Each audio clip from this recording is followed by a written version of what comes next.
memorabilia who fought in the war. Yes. They just brought it to you and gave it to you. It's quite amazing. Yes. And I have those pictures from Buchenwald, what they took, the original one. And the 15 American soldiers gave it to me, the originals. With all the tragedy you have suffered with the loss of your parents, your sister, Sarah, and many of your comrades, friends and relatives, as well as fighting in 2 major wars, it's hard to understand how you've managed to maintain your unshakable belief in life. However, you recently told me you felt a tremendous responsibility in finding your 3 sisters and to convince them that their true homeland was Israel. Was this one of the driving forces that kept you going? Yes. One of my sisters, the youngest, became a sergeant in the Israeli army. And they're very proud to stay in Israel. And they said, this is their country, and they became idealistic. And they're willing to die in Israel.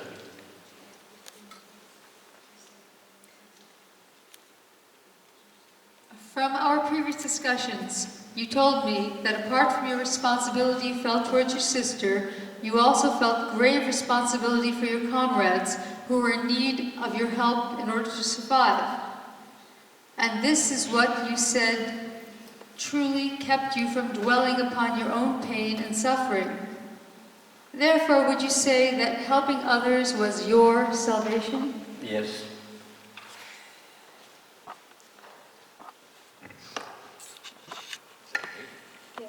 Sorry for that pause.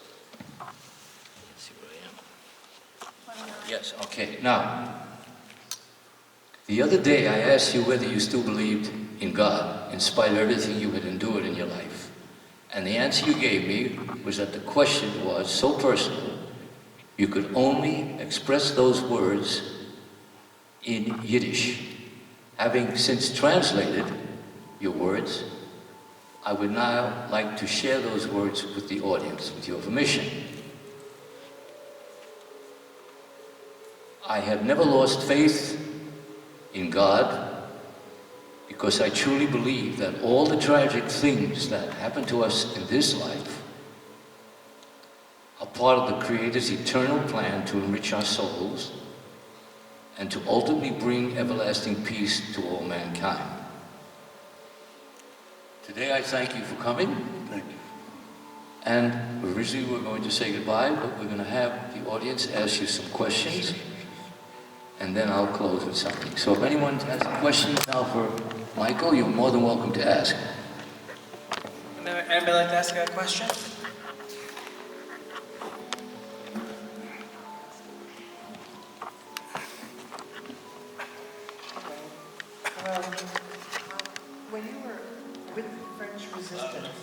When you were with the French resistance, did you run into any of the French-Moroccan resistance? Were they part of you?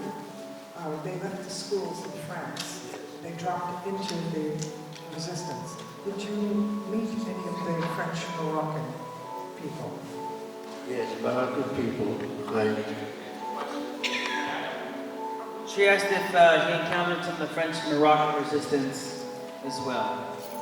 Yes. When he was in France. Right, the Moroccan Jews were dead. But they were in different sections. We were the most important. We had General Tassini from France, who was he managed the whole Partisan southern France. And they found out that our group were the most qualified, more intelligent, and having a relation with the American airplane aircraft. And And we got 4 times patriot mission, heavy machine gun, and we considered one of the best soldiers in the world. These are all Jews, the group.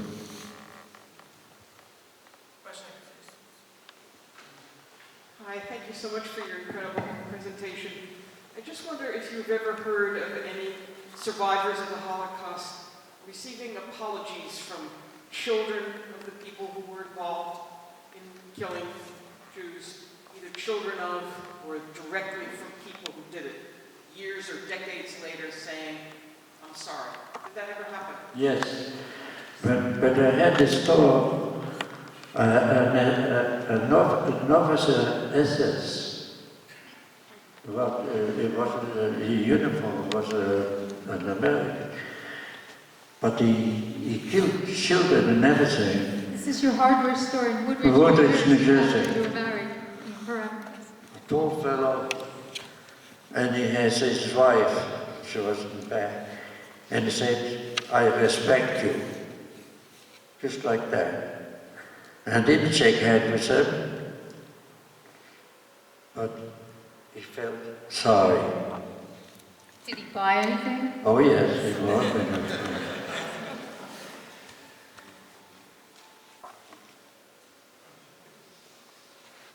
2 more, one here and then.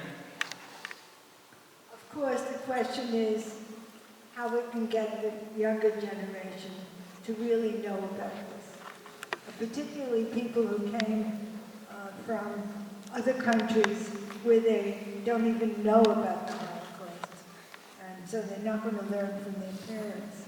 But what about educating children about this, what happened? That's why I did. I went to different schools, like Stuyvesant School 4 times, and they learned a lot. In my town, Woodridge, were Gentiles, and they had a curriculum about the Holocaust for little children about 7, 8 years old. So the teacher came to my store and she told me, would you care to come visit? They want to see a real Holocaust survivor. I taught the store, the school, there were about 29 children. And I told the story about an hour. They studied for 2 years about the Holocaust. At the end of the conversation, they surrounded to me. He said to me, but I learned from you. I learned more from you what I learned in 2 years. Week later, every child sent me a letter. Oh. And the teacher also. And it was in the newspaper.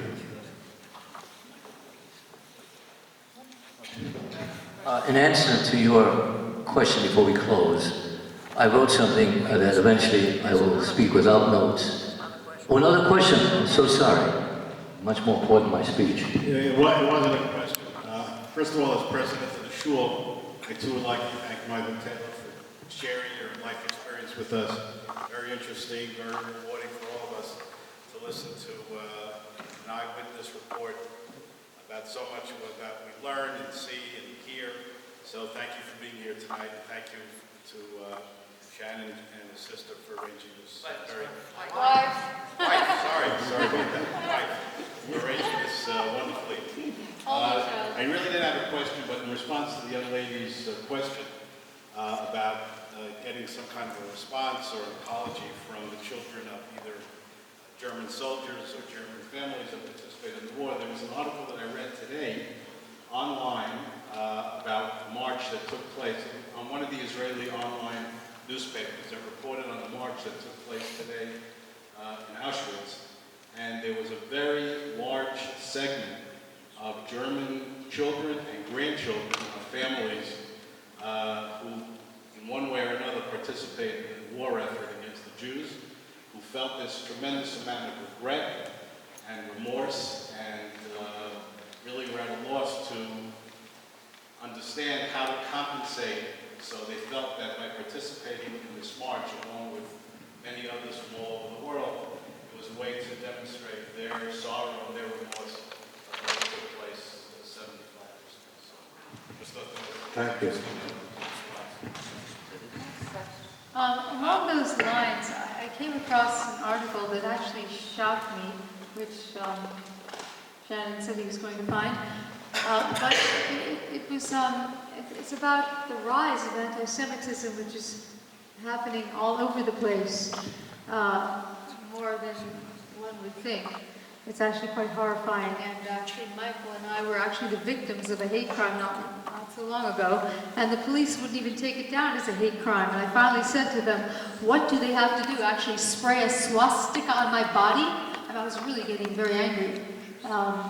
These people came on the bus and basically were saying, Heil Hitler, Sieg Heil, and it was absolutely insane. And I took down all the information and we made a report. And I came across this from the tablet.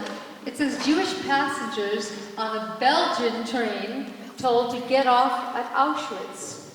And it says, Jews on a recent train in Belgium were treated to a twisted announcement on the train's speaker system that said they should get off at Auschwitz and take a shower. This bizarre incident was just reported, and it was about 2 months ago.